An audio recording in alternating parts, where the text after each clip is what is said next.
heureux. Energy Team est content, moi aussi évidemment. C'est toujours un peu délicat de reprendre le guidon d'un bébé.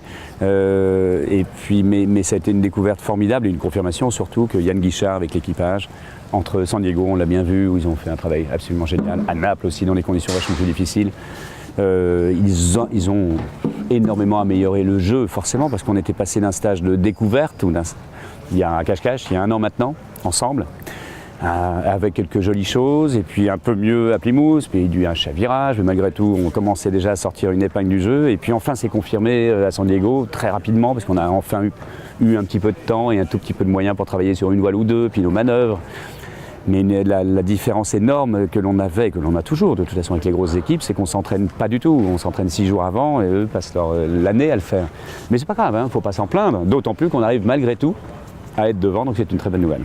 Et ça justement, ça fait un petit moment que toi-même tu n'avais plus barré le bateau. Est-ce que tu as ressenti justement précisément l'évolution de l'équipe? Clairement. Ah oui, d'une manière considérable. Mais c'est tout à fait logique. C'est vraiment un sport d'équipe évident. La moindre manœuvre est importante. C'est une cohésion permanente entre 5 personnes qui sont là à bord, plus les éventuels observateurs extérieurs, ce que j'ai fait moi à Naples pour Yann, et ce que Yann fera pour nous, enfin pour moi et nous-mêmes à Newport. On s'échange comme ça, c'est vachement intéressant d'avoir des...